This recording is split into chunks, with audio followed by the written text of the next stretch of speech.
of this illness.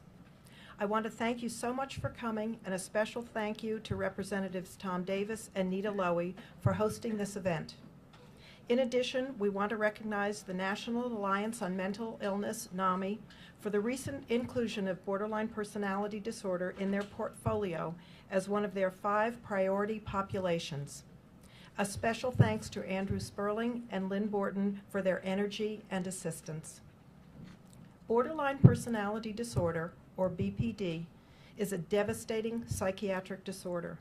About 1 in 50 people have the disorder. It's more common than schizophrenia, and I would wager that most all of you in this room know someone affected by this illness. BPD is a disorder involving an extreme emotional sensitivity that leaves a person vulnerable to intense pain in daily life. One consequence of the disorder is its role as a leading cause of suicide, with a 10% suicide rate. Tragically, the youth are affected in great numbers. A full 33% of adolescents who commit suicide are thought to have BPD. However, unfortunately, the importance of early detection has been challenged because people do not want to label an adolescent with such a devastating illness. This, you will hear from Stacy, deters recovery. Similar to autism and schizophrenia, early intervention is crucial. BPD also has the dubious distinction of being considered the leprosy of mental illnesses. It has only been officially recognized by the psychiatric profession since 1980 and thus lags several decades behind other psychiatric disorders in understanding and research. Of particular note, several of its symptoms, namely suicide attempts and bodily self-harm, are 2 of the most threatening manifestations of all mental illnesses. Also, despite its prevalence, severity, and the suffering it causes, the disorder is sorely underdiagnosed. One main reason is a lack of information and awareness about the disorder, which contributes to a level of stigma that goes beyond the general shame surrounding all mental illnesses. However, more recently, thanks to the research funded by the National Institute of Mental Health, we are beginning to understand better the nature of BPD and develop treatments that are truly useful. The road for BPD has not been easy. Take, for example, the name. What does borderline mean?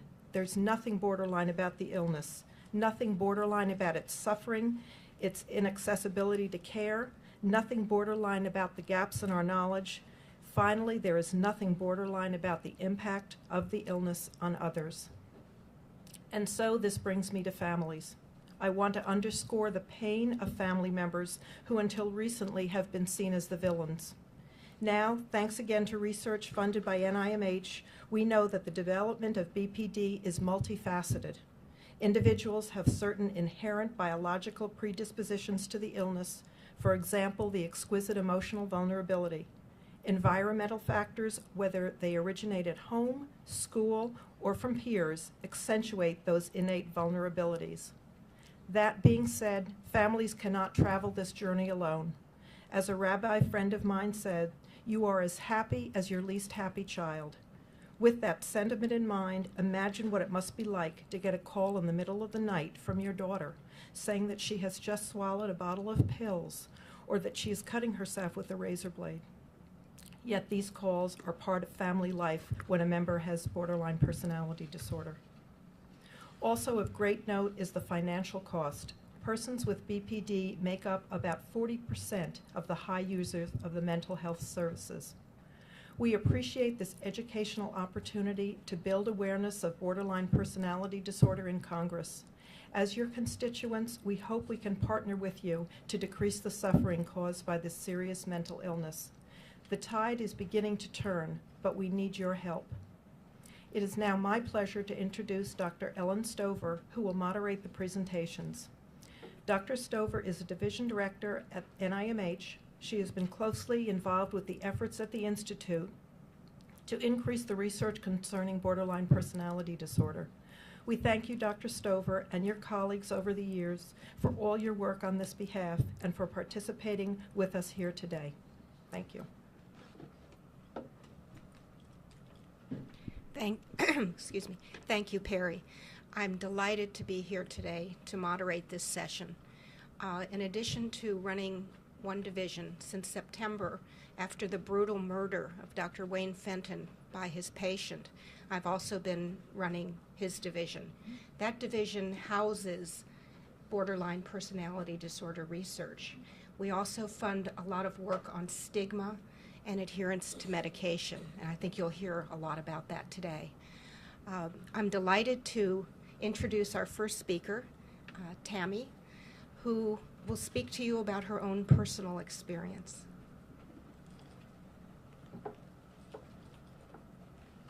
Good afternoon. My name is Tami and I have borderline personality disorder. Some 20 years ago, I walked these very halls lobbying and educating Congress myself. I went on to raise a family and have had a very successful life as a corporate salesperson and business consultant. My IQ is in the 130s range. I am well educated and well spoken and have been very effective in many areas of life. It would be hard to notice that I am severely impaired in some key areas of brain functioning. Ironically, while my brain allows me to remain comfortable presenting to members of Congress, the part of my brain that controls my emotions and the part that helps with impulse control do not work. Imagine if your brain replayed over and over and over again the most horrifying tragedies of your life, the saddest moments, the loneliest times, and they became your reality each and every day. That has been my life. Tormented, I went to over a dozen therapists trying to find an answer to my difficulties. I read every self-help book, tried every new technique, and went to support groups. Eventually, I lost my job, my health, and saddest of all,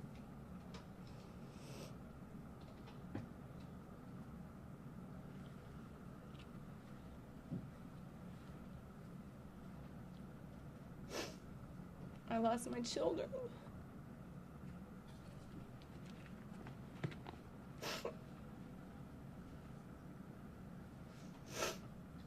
I was so impaired, I could not get out of bed, and I could not provide for myself.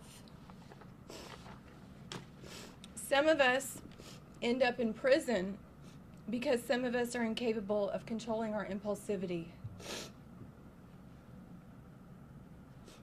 The anguish became so severe for me that I attempted suicide several times in order to find relief.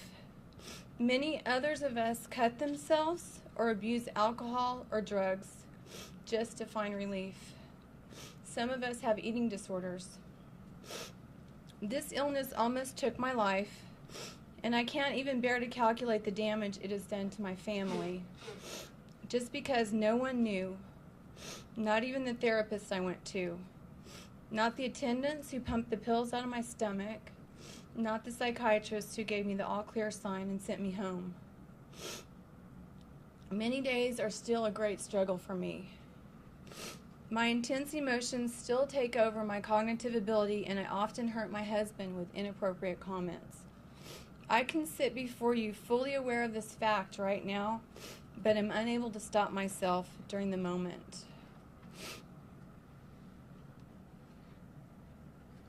To my great fortune, I finally found a therapist who accurately diagnosed me last fall. There is a very effective treatment available for my disorder, and I am finally getting better. I am gaining control of my own mind, and painful thoughts are losing their grip on my imagination. My future looks very bright. My hero, my husband, remains by my side, and my relationships with my children, my family, and friends are improving. I am working again. So why am I here? Would you hire me knowing what I have just told you about myself? Why would I allow myself to be branded as one who has a mental illness, a brand that potentially could exclude me from the status I've enjoyed in my career and my community? I am here because you don't know about this illness, and you might know someone who is suffering beyond your comprehension and no one can figure out why. Or you might see yourself in my own story, but have been reluctant to get help because of the stigma attached. This is very personal to me. I would not be here alive if I had not been diagnosed with borderline personality disorder and received the treatment I have been undergoing. Having myself suffered unimaginably because of ignorance, I want to do my part to educate others so that they won't have to suffer anymore. I'm asking you to commit to educate yourselves and other members of Congress about this illness. We have got to spread the word and help others to know that there is a reason for their suffering and that there is a treatment that works and it is not their fault. This illness is highly treatable, and those of us who have it can have a life worth living. I'm putting myself before you as a resource. I have my business cards on the back table. Call me if you have any questions. Please don't forget us when you're drafting or supporting legislation that can make a difference, that can actually heal us. I sincerely appreciate your time today, and I wish you all the best. Take care.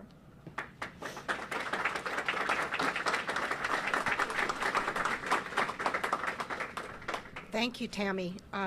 If anyone has a question, we can take a couple before the next speaker. We'll plan to take questions after each speaker. Are there any? Yes. Yeah, I'd like to know, Tami, how did you find that doctor, or was it just luck that you went from doctor to doctor? It was just luck. I think if someone suspects that, someone has symptoms, they can go to different resources that we're making ourselves available. But I just happened to go to a therapist that knew of it, and he took a long time in telling me about it and was careful about it. But I'm very grateful for it. I was actually going for couples therapy at the time. Tami, is there a network of therapists that are well briefed on this particular disorder? I'm not sure about that. Can you answer that, Perry?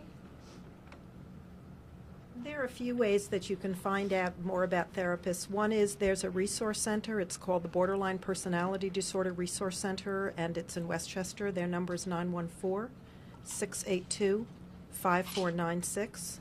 There are also several different treatments. One of the treatments is called dialectical behavior therapy. You can go on their website, which is called behavioraltech.com.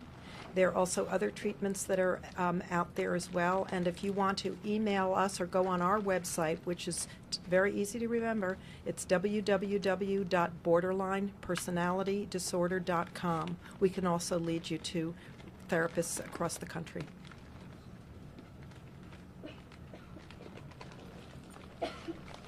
You have a question? Question is for Tami. Looking back on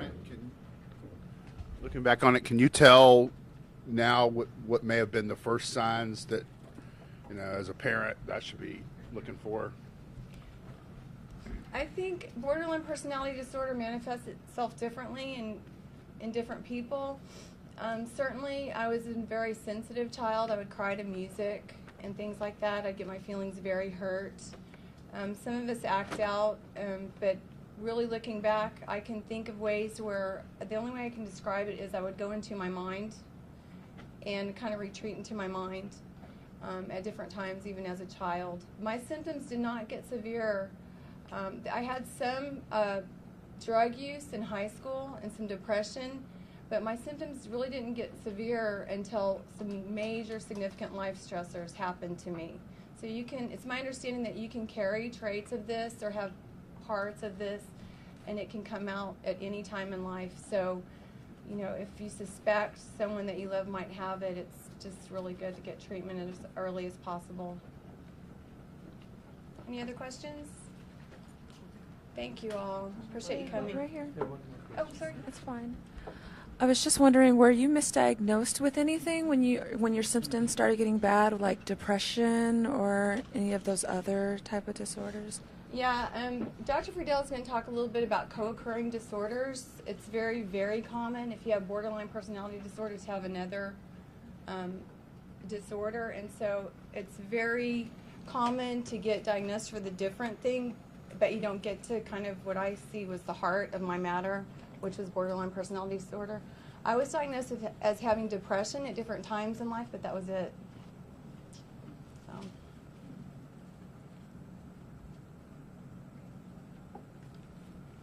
Thanks. Thank you. We'll have time at the end also for questions. I wanted to, before I introduce our next speaker, acknowledge 3 people that came with me from the National Institute of Mental Health. Gemma Weiblinger in the Director's Office, Michael Kozak in the division that supports borderline personality, and is Jim in the room? Jim Breeling, who on a daily basis supports the program. So the next speaker is Stacy, who's the mother of a daughter with borderline personality. Good afternoon. Some years back, I watched a friend's mother die of Lou Gehrig's disease. The image of that smart, vibrant woman losing the ability to interact with the world and becoming a fully aware prisoner of her own body affected me profoundly. I thought there could be no worse disease. I was wrong. My younger daughter suffers from a disease wherein her body functions normally, but her emotions hold her prisoner and prevent her from having normal, easy interactions with the world around her. For years, no one around her understood the emotional storm raging within her that she struggled to live through and in spite of every day. We did not recognize her struggle for the heroic effort it was. Instead, we often judged her as self-absorbed, lacking in self-control and self-discipline, and above all, over-emotional. In terms of our ignorance, we were pretty typical. While our BPD family story is unique to us in the detail, it is universal in its outline. We have 2 daughters. The younger was from the start very social and outgoing. Charming, yes, but she was not an easy child. As a little kid, her reactions to everything, to the slightest mishap, were over the top, off the scales. We almost had a mantra: calm down, you're overreacting. We chalked it up to her being high-spirited. But as she grew, her emotions were more and more out of proportion to the context of the moment. In 5th grade, she enrolled herself in anger management class offered by a school counselor. They told us she was the first student ever in the history of the elementary school who had self-referred. Everyone smiled, thinking that this very social child simply wanted to join yet another group. In retrospect now, we realized she was really looking for help. And the tragedy is that even if we had known then what was going on within her, there was no help and no support available. In middle school, things began to fall apart. Her over-the-top reactions to any upset alienated her friends. At 12, she was beyond high maintenance. The same heightened sensitivity wreaked havoc with her schoolwork. Testing followed, which identified an exceptionally high IQ and an ADD profile. In 7th grade, as her peer relationships fell apart, she began working with one of the best adolescent therapists in the country. He diagnosed depression compounded by ADD, and the process of trying out various combinations of medications began. Our daughter's behaviors at home were more intense and erratic than they were at school. Sometimes she would react to anything we said as if we were viciously attacking her. Other times she was extremely clingy and needy. By default, we were our daughter's best companions. What she wanted, of course, was to have friends, to be spending time with them. She would often talk to us about it. Why did no one want to spend time with her? How could she be the kind of person that people would like? It was heartbreaking and perplexing for us to witness her isolation and despair, but we figured that eventually the stage of her life would pass. We were always hopeful: a new therapist, a new medication, and ultimately a new high school, the boarding school where I worked and where she had grown up. The adults there had helped to raise her. They knew her and her issues well. They looked forward to working with her. As our daughter started there, we told her she could just be herself and folks would help her find her way. 6 weeks later, with no warning, my colleagues insisted we pull her out of school. She had not broken any rules, but the intensity of her emotions once again alarmed other kids. I recount all this as an example of how people, even kind and well-informed educators, often react with fear and punishment to typical BPD behaviors. This lack of understanding compounds the tragedy of this illness. And so the child who most feared being shunned by her peers was now officially a pariah. Amazingly, though, she did not become hopeless. We arranged for more testing, this time with psychiatric testing included. After days of tests, the results were learning disability not otherwise specified. Frustrated by an ill-defined diagnosis which gave us no clear course of action, We took our daughter for more testing with a neuropsychologist. He was very clear in his assessment. She has no learning disability. She has high levels of anxiety, and that is what's interfering with her processing. Her profiles are classic for an adult with borderline personality disorder. Does she have BPD, we asked? No, he said, because I cannot diagnose it in anyone younger than 18. But she does seem to have BPD traits. And so we went home and read about BPD. Everything about it sounded frightening. Dysfunctional relationships, high rate of suicide, and worst of all, there were no treatments and no medications for it. We had a hopeful, still willing to try to get better child and a hopeless illness. We decided that we would act on the learning disability diagnosis, as at least there were treatments, and our daughter went to an LD school. But she did not have an LD. She had borderline personality disorder. Over 7 months, her emotions began to overwhelm her. She felt deep despair, even though she had friends and things were going well. She went downhill with breathtaking speed. Even so, her suicide attempt shocked us all, therapist included.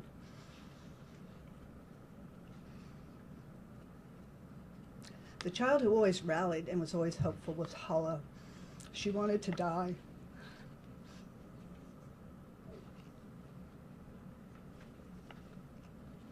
And we could not reach her. We were desperate to find help. I read about a treatment for BPD called dialectical behavior therapy, but could locate no practitioners. Finding no treatment near us, we began looking nationwide for treatment options. We were between a rock and a hard place. All of the literature on BPD tells you to keep your BPD family members close to their families. And here we were considering sending our daughter away. We found a residential treatment program in Utah. They were willing to try working with a teen with BPD. Fortunately, it proved to be just what our daughter needed. They gave her tools and skills with which to regulate her emotions, and over time the anguish inside her began to lessen.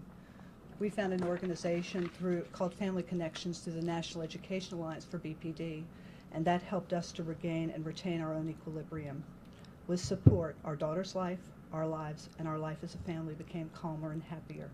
We are hopeful that our daughter will have a rich and purposeful adult life. Thank you.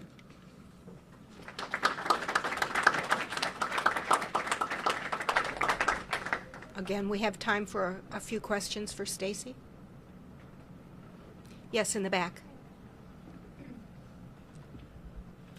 How is a diagnosis, I guess bipolar, the high highs and the very low lows, different from this borderline personality disorder?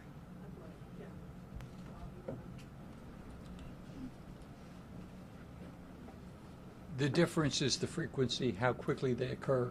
In bipolar disorder, the cycles, even the rapid cycling, people with bipolar disorder, the cycles occur over weeks and sometimes months. We're talking about cycles of emotions that will occur sometimes hourly, if even not more frequently, come and go that quickly, which is distinctly different from bipolar disorder. Does that help? That's only one. That's the quick answer. Are there any other questions before we move on? Yes. Yes. Yes. In your remarks, you mentioned that it can only be diagnosed in people over the age of 18, but there's warning signs when they're children. So I'm wondering, that seems a little confusing. I'm wondering if maybe you can explain that, or someone could explain that a little bit more about what a parent should look for. Dr. Friedel can't hear the question. I'm sorry. The question was that in her remarks, she mentioned that it could only be diagnosed after the age of 18. Yes. Yet it appears there's significant symptoms during childhood. So I'm wondering if maybe you could address that. Yes, very briefly, the answer is that's completely untrue. You can make the diagnosis, especially starting at about puberty. Before then, it's difficult to, with great precision and validity, make the diagnosis, because even similar symptoms can then branch out during adolescence. But by the time a youngster reaches, again, puberty, it's been shown by a number of research projects that you can make the diagnosis quite validly. So anyone who says you can't do that beforehand, unfortunately, does not know the literature well, and unfortunately misleads people so they don't get good care as early as they should.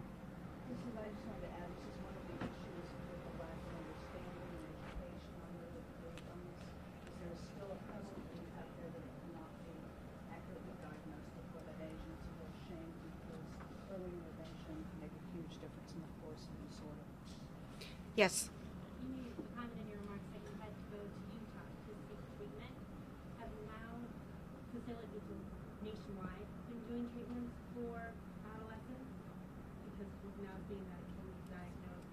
It is still the treatments available for adolescents that are openly identified as borderline personality disorder treatments are very, very limited. There are practices for dialectical behavior therapy now that are starting to take adolescents in and run special groups for adolescents, but again, it is lagging the slowest of all of the interventions. So. Thank you very much. Are the slides ready? I'll go ahead with the next speaker if there are no other questions. No? Okay. Our final speaker before we open it up for discussion is Dr. Robert Friedel. He's a distinguished psychiatric researcher, and particularly in the area of borderline personality disorder. He also has treated or taken care of people with borderline personality disorder for more than 40 years, and actually spent 2 years at the National Institute of Mental Health early in his career. He's an author, and his book, Borderline Personality Disorder Demystifies, has sold more than 40,000 copies. So we welcome him and look forward to hearing his comments about this terrible disorder. Dr. Friedel. It's very crowded back here. Thank you, Ellen. Thank you for coming today. I know you have a very crowded schedule. I approach borderline disorder from two perspectives. One is the academic and clinical, which you've just heard, but also I take it very personally. My sister, a year and a half younger than I, suffered from borderline disorder. We grew up knowing the symptoms of the disorder, but not knowing what she suffered from. She died tragically at the age of about 42 or 43 from a complication of borderline disorder. She was also using alcohol and other substances heavily, and eventually that caused her demise. Unfortunately, the genes that predispose people to borderline disorder seem to run rather strongly in the family as well, because now in 2 succeeding generations after my sister, and the extended family, we have one girl who, in each of those generations, who also suffers. Therefore, it's very, very important to me to try to be of help. Let's begin by looking very carefully at the symptoms of borderline disorder, because as you've heard, oftentimes this disorder is misdiagnosed. The symptoms can be grouped into 4 areas. The first is emotional instability. What we see is rapid fluctuations of mood, very rapid indeed, including all moods, not just the negative ones of sadness, anger, and anxiety, but also happy moods as well. But the instability of moods is what is so impressive about this disorder. There's also the hyperactivity of the moods. It's this much causing a mood change in anyone. This is how much the mood is going to change. But in people with borderline disorder, that's the mood response, the emotional response. And it takes a longer time for the mood to return back to normal again. So affective instability is a key symptom category. The second is impulsivity. For reasons that we're beginning to understand, the amount of impulse control that people with borderline disorder are able to demonstrate is not that which it should be.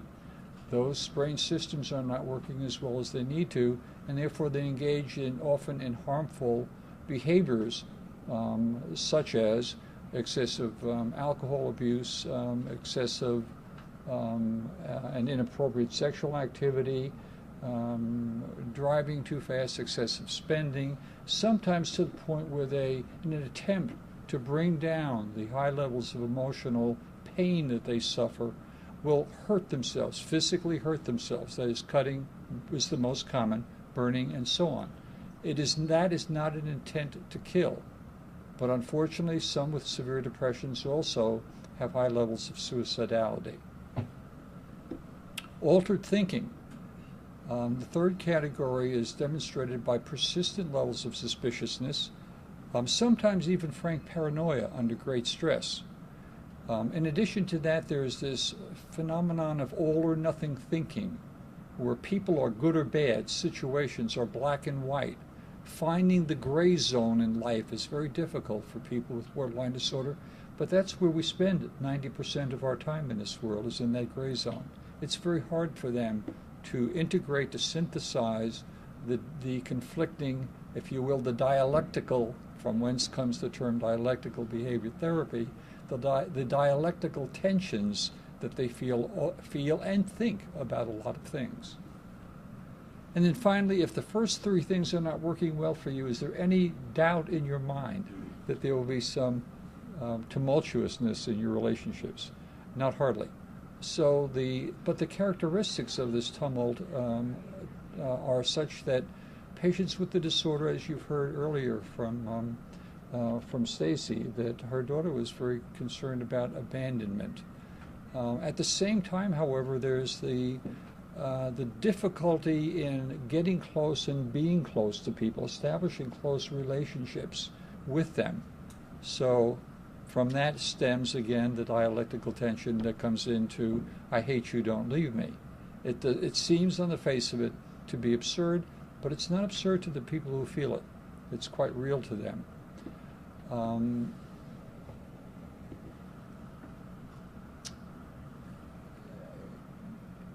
You've got it, Chip? Thank you. It's staggering, the increase in prevalence of other disorders, other common psychiatric disorders that occur in people with borderline disorder. As you quickly look over this slide, you'll see that in almost every instance there's more than a 10-fold increase in the prevalence of major disorders along with borderline disorder. So it's not unusual for people with borderline disorder to have 2 to 3 and sometimes 4 different, separate diagnosable psychiatric disorders. Now that makes, number one, it makes it very, very difficult for physicians and other clinicians to diagnose the disorder. So that's why a lot of patients will come in and be diagnosed with borderline disorder, depression, ADHD, and carry all these diagnoses and nobody really get it, which is the core problem that's driving, the engine that's driving these other disorders to some significant degree is the borderline disorder. Until it's diagnosed, the chances of the others doing well is really quite slim. It takes also an enormous amount of clinical skill to parse out these disorders and to treat each of them effectively and in the proper sequence. Because if you get them out of sequence, you can often do more harm than good, and that's, of course, not good.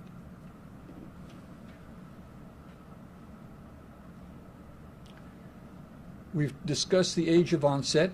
As I've indicated, it's not uncommon for children to just demonstrate some difficulties, so we've already heard that this afternoon. It is difficult, though, to precisely make the diagnosis. Most of the time, the diagnosis is made in the teens and in the 20s. Unfortunately, these are the most formative years for people, and to have them have their lives disrupted in the ways that we've heard that they're disrupted leaves permanent scars on many people with a disorder. Very disheartening to them, to their families, and to those who attempt to provide care for them. The severity of symptoms, because there are different causes of the disorder that blend together, the severity range from mild to severe, of course, not surprising. The same is true of diabetes, same is true of any health medical disorder. You get all spectrums of severity, complexes of symptoms, so we should expect that, of course, in borderline disorder as well, and that's what we see. Fortunately, a number of people with borderline disorder, even with the most severe types of the disorder, experience over time a reduction in their symptoms. That doesn't mean that they go into either full remission necessarily, or even if they go into, quote, full remission, that is, they don't have 5 of 8 key or 9 key critical symptoms, that they don't suffer anymore. Of course they do. It's just that the suffering in certain areas is less. But if the symptoms still disrupt their lives significantly, still require sustained treatment and care, much as a diabetic who is under good control still requires the insulin, still requires all of the other behavioral, if you will, interventions that are necessary for them to lead reasonable lives. The prognosis is good, but or bad. It depends on the certain situation. That's why one of them is that how early detection occurs. Not surprisingly, the earlier that one can intervene with the appropriate treatments, the better the outcome. So effective treatment early on are the two best prognostic indicators that we know in borderline disorder. There are some not so good prognostic indicators. They are listed here as well, and they include impulsivity. Fortunately, impulsivity decreases with aging. As someone who's beginning to enter that period of life, it's nice to know there are a few things that get a little bit better as you get older. That's one of them, thank God. In addition to that, substance abuse, negative predictor. It's very, very hard to treat effectively people with substance abuse. My approach is always let's tackle the substance abuse first, then we'll go after the other problems promptly. Early sustained abuse, sexual abuse, physical abuse, emotional abuse, sustained abuse, not good predictors. And then a spectrum of ineffective parenting. Remember I said ineffective, not poor. Ineffective means not bad parenting, not bad parents. It's just that the parents don't know how to deal with the problem properly. But parents of diabetic children first don't know how to do that well either. Jim, may I have the next slide, please?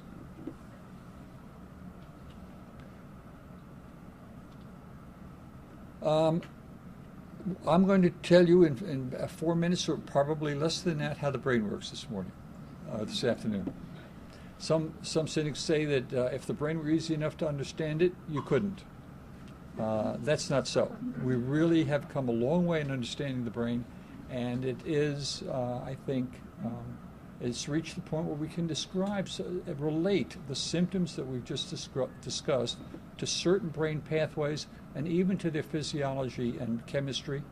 And so let's try to do that and pull together, if you will, the symptom groups that we've discussed and try to put that into context, try to base them in the way the brain works. To do that, you have to understand certain things. First of all, the brain's functions work specifically on specific anatomical pathways.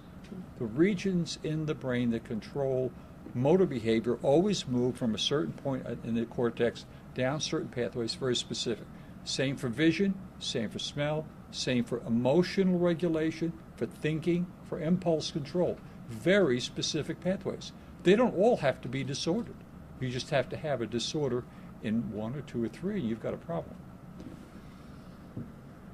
Only a couple of transmitters, 5 billion, 500s of billions of cells work on only 2 neurotransmitters.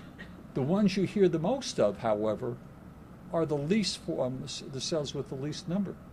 Dopamine, which you've heard a lot of because of its importance in Parkinson's disorder, there are only 75,000 dopamine cells in the entire brain. The entire brain. What they're meant to do, however, is modulate those other pathways to move them up, move them down, much like the gain on a radio or any kind of electrical equipment, so to speak. So they're modulators. But without them, the major circuits, although they may be fine, don't work well. The activity in those circuits, or the conscious recognition of activity, really relates to how much of that circuitry hits the cortex. Very little does. We're not so conscious of what's going on. And it's meant to be that way, not to worry about it. We don't need to be thinking about everything our brain is doing. We don't want to know everything our brain is doing. It's got to do its work. Can I have the next slide, please? Three neural systems relate to the 3 behavioral systems we see with borderline disorder. I'm going to focus on the first one because of time, and that's the amygdala system. If we could have the next slide, please.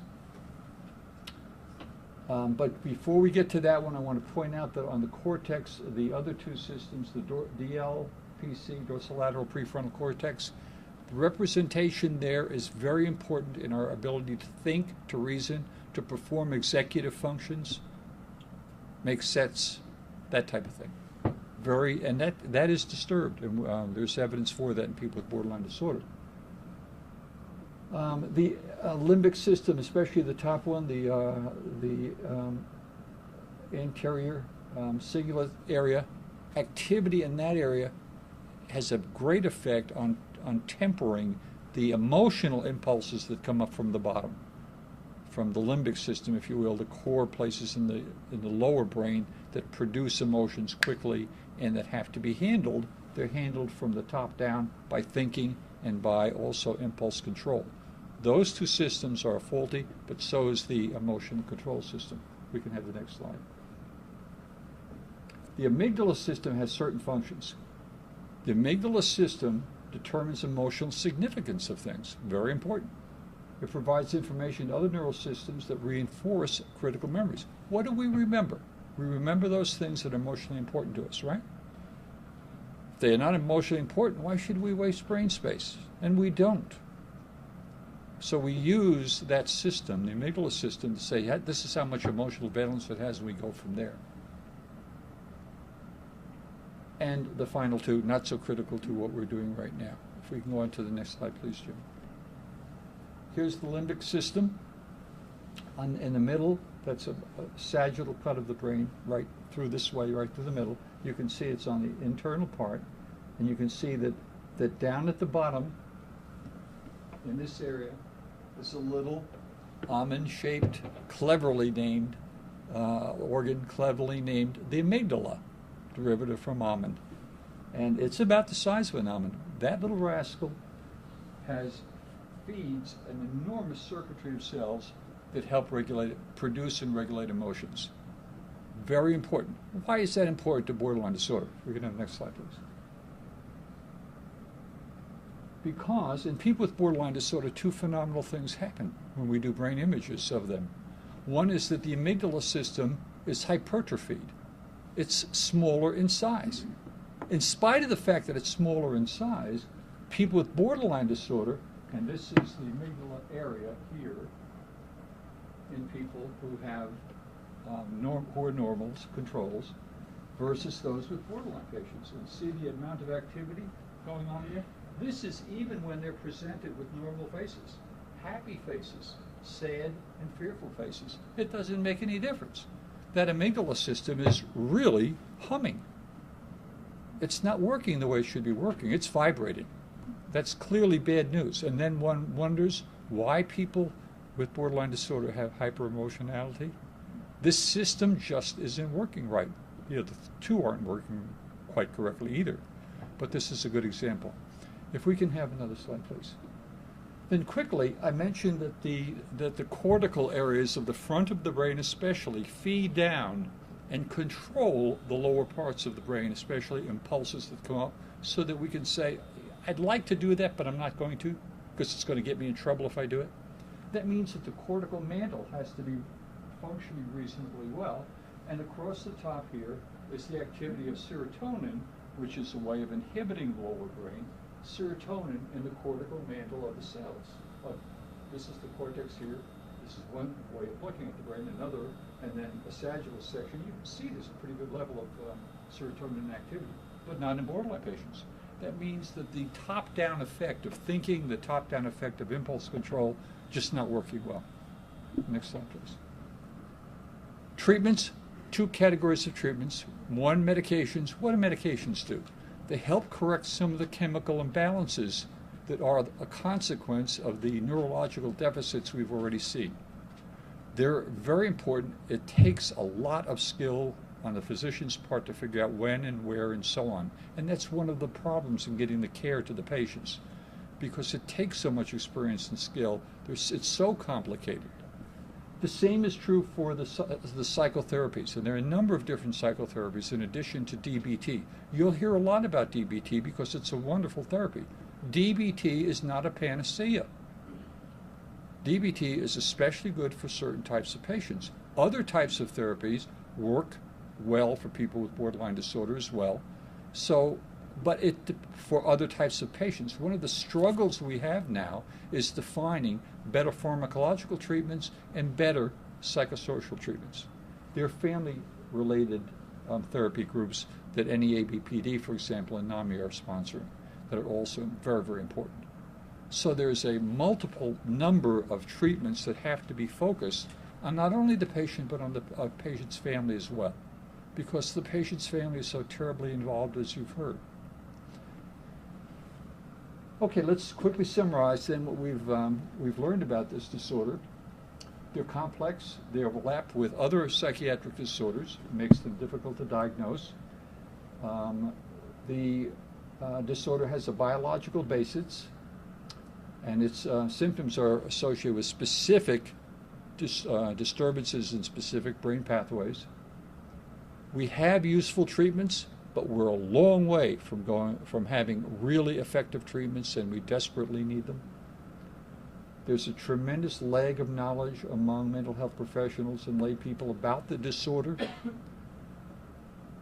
You've already heard that. Not diagnosed early as it should be, not understood well. That means stigma goes up, levels of care, expert care go down, and the levels of funding are not nearly what they need to be. The NIMH, bless their hearts, have funded a very important research in this area. But this is a relatively new disorder, and clearly BPD research is in its infancy compared to other major mental disorders. Thank you. Appreciate your attendance and attention.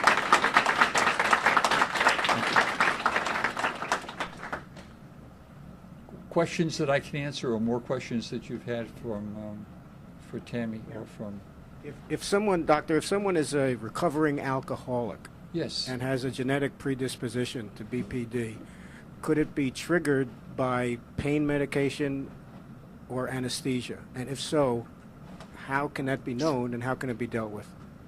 For those of you who didn't hear the question, is if someone has alcoholism and borderline disorder and they're recovering from their alcoholism or drug disability, will receiving anesthesia, drugs, and so on trigger a relapse in the borderline symptoms, if I understand?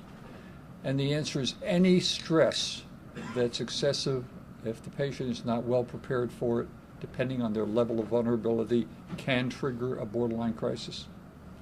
So it's very clear that something like that has to be, and surgery is a stress, even without the drugs. And you start messing around with the chemistry of the brain, which is already not where it needs to be, then that puts them closer to the line of becoming symptomatic.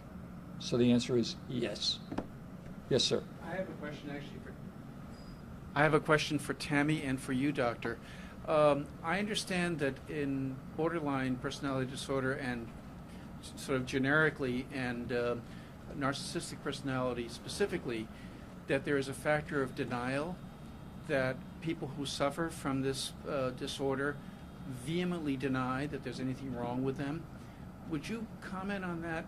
Because in my life, I have somebody who has this, I believe, and I don't know how to tell her. I think that that's true. And it was true. It was hard for me to accept. And I think the reason it was hard for me to accept, I'm speaking from my personal experience, is because of the stigma, which is why I'm here. Because I thought mental illness, I'm going to be walking the streets a homeless person, which I thought might be happening to me because I was getting so ill.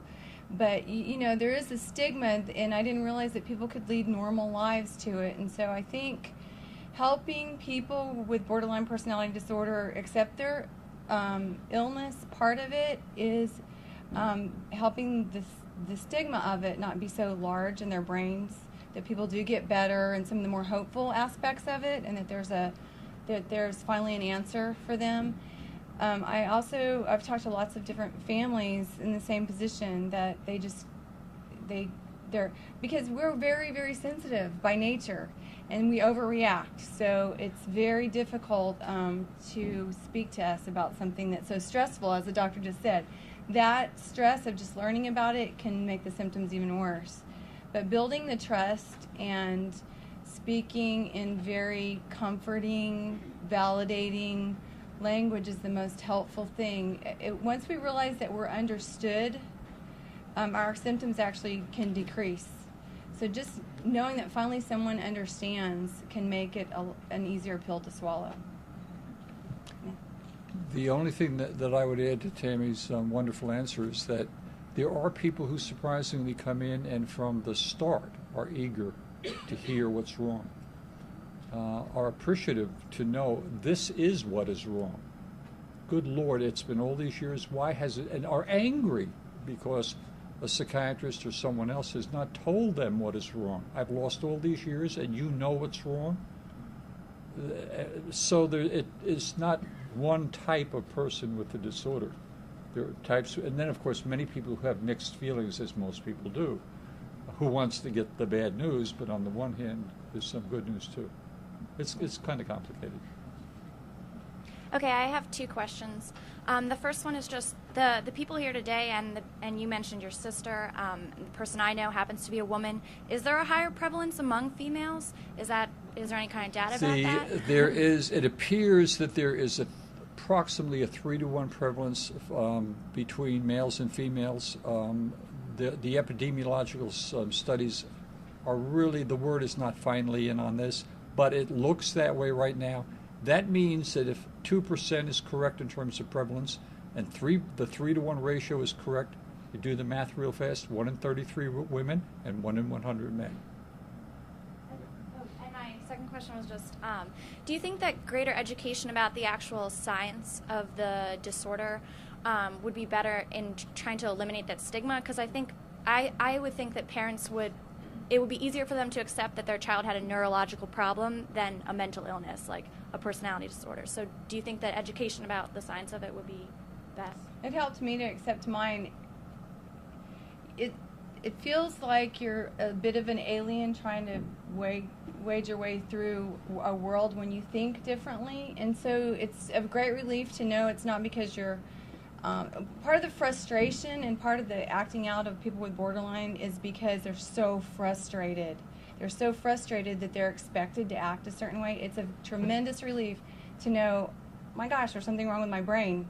Just like if something was wrong with my kidney, if I had, diabetes, it's a tremendous relief to know. And to know that it can be treated.